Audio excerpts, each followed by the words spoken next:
When James Wiseman just dunked on Kristaps Porzingis, everyone was like, oh, James Wiseman is back. But no one's talking about what he did in the offseason to come back. We've seen a lot of guys rehab from injuries like Kevin Durant or Klay Thompson, but Wiseman is actually different. What he did to restore his game is unlike anything I've seen in the NBA. And people were calling him a bust. He was the #2 pick, but while LaMelo Ball and Anthony Edwards were dominating, Wiseman was getting injured. The Warriors knew what he could do. Think about what we just saw in Japan. He dropped 20 points and 8 boards. By far their best player after a 10-hour flight. No wonder Steph and Wiggins combined to go 2 for 15. It's 3 a.m. their body time. But Wiseman showed why even when everybody said to trade him, the Dubs refused. What's crazy is that they made that call barely seeing him in high-level basketball. The NCAA suspended him while he was in college for taking money from the head coach, Penny Hardaway. He only played 3 games at Memphis before the pandemic hit. Then he couldn't even do in-person workouts, but the Warriors took him at #2 anyway. Of course, the 2020 draft class didn't get a summer league, but Wiseman didn't even get a preseason. He tested positive day 1 of training camp, but Steve Kerr decided to start him day 1 anyway. Everyone was so hyped to see Wiseman hitting threes and blocking shots against the Nets, but it didn't last. It was pretty obvious that the system was just too complex. He was 19 years old getting thrown in the fire. So 16 games in, the Dubs benched him, which killed his confidence. Wiseman looked miserable at times and struggled while other rookies like LaMelo and Ant took off. That had a lot of people asking, did the Warriors make a mistake when they passed on LaMelo? Then in January 2021, he hurt his wrist on an alley-oop. After being out a month,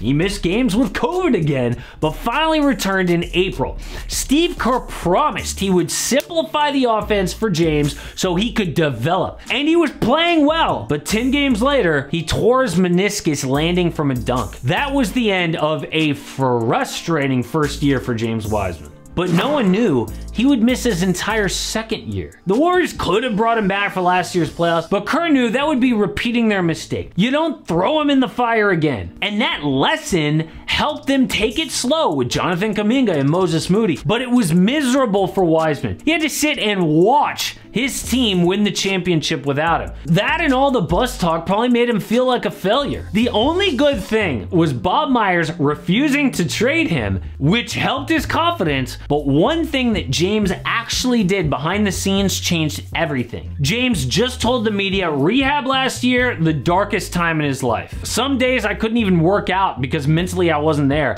but I found ways to push through. Even when I was going through my emotional breakdowns, it was hard for my mom to see me in tears, but I just stayed strong. I kept going. It is so rare to hear a 20-year-old admit to suffering from depression. I don't know what else to call it, even though he didn't use that word. Normally, we hear older players open up about what they struggle with. Kevin Love talked about his mental health, DeMar DeRozan, Paul George. But a 20-year-old? That says a lot about his maturity, which is a big reason the Dubs kept him. But how did he get through it? Wiseman actually explained what he did, and I was amazed. Really just to be vulnerable for a second. I did go to rehab a lot, especially, well not rehab, but therapy. I mean, I did go to therapy a lot just to express my thoughts and my feelings and like how I felt, because it was a hard time for me. That is the coolest quote I have ever heard from a 20-year-old NBA player. He literally made the call to a therapist to get through his pain.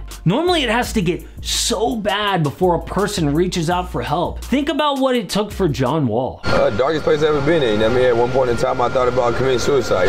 And the fact that Wiseman didn't have to get that low, but took action immediately, I mean, forget about the injury. I was most concerned about his confidence. But now, when you listen to Wiseman, he sounds like the happiest, most confident player out there. The even bigger story is how this will affect the Warriors' future. If Wiseman is great and gets paid, somebody important has to go. Now, I'll make my prediction in a bit, but I don't think he's like gonna be an all-star this year. I mean, he still has a long way to go. This offseason, the Warriors re-signed Kevon Looney to be their starter. Yeah, they're not going with the #2 pick, future star. They're rolling with Loon. I mean, they did just win a championship with him. Kerr will continue with a simple system for Wiseman so he can develop, but what ultimately will limit him is not the system, it's experience. The other day, the Warriors had a scrimmage between the old guys and the young guys led by James Wiseman and Jordan Poole. The vets won every single game they played to 7. Every time the starters got down, they would just run a Steph Draymond pick and roll to get the bucket. But Steph said, it's supposed to be like that.